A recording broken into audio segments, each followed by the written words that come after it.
ఇదే నువ్వేను కాదంటున్నావా ఏంది? కాదంటున్నావా అంటున్నా. ఇప్పుడు నేను చెప్పింది ఏదో వాస్తవం కాదని వాళ్ళని చెప్పమని నేను చెప్తాను. ప్రూఫ్ నేను బయట పెడతా.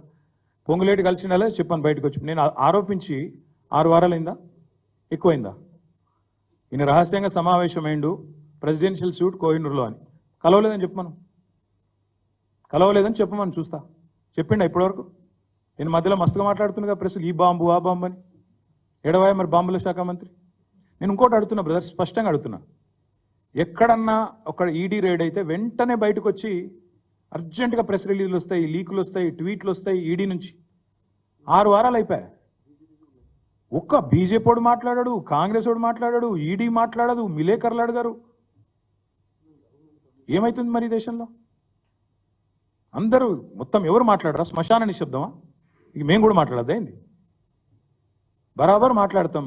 వీళ్ళ రహస్య ఒప్పందాలు, చీకటి దోస్తానాలు, మామిడిపల్లిలో భూభాగోతలు ఇవన్నీ తొందరలో వస్తాయి బయటికి. తొందర ఎందుకు? ఒక్కొక్కటి తర్వాత ఒక్కొక్కటి వస్తుంది. బ్రదర్, ఫస్ట్ పాయింట్ ఏంటంటే మీరు మొత్తం చదివినట్లేరు, సరిగ్గా విన్నట్లేరు.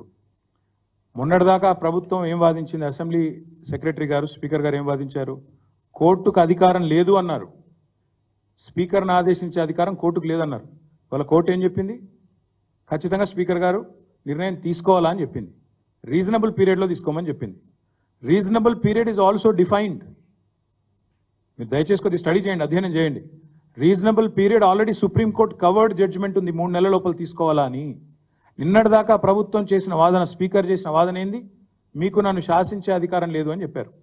ఇవాళ హైకోర్టు సీజే గారు బెంచ్ ఇచ్చింది తీర్పు. ఖచ్చితంగా మీరు నిర్ణయం తీసుకోవాలని ఇచ్చింది డిస్క్వాలిఫికేషన్ పిటిషన్ మీద.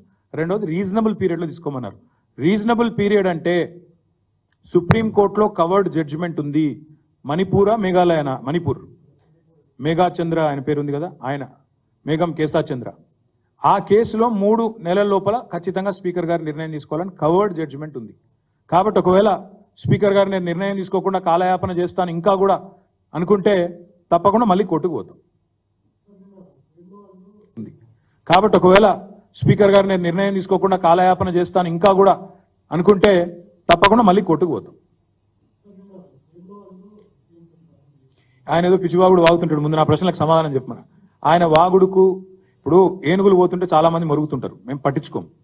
మేము ఖచ్చితంగా స్పష్టంగా సబ్జెక్ట్ మీద మాట్లాడుతున్నాం. ఆయనకు చేత అయితే సబ్జెక్ట్ మీద మాట్లాడమను, అదాని మీద మాట్లాడమను. నేను లేవనెత్తిన ప్రశ్నలకు సమాధానం చెప్పమను. ఆయన వాగిన ప్రతిసారి పిచ్చివాగుడు మీరు లైవ్ లో చూపెట్టుడు.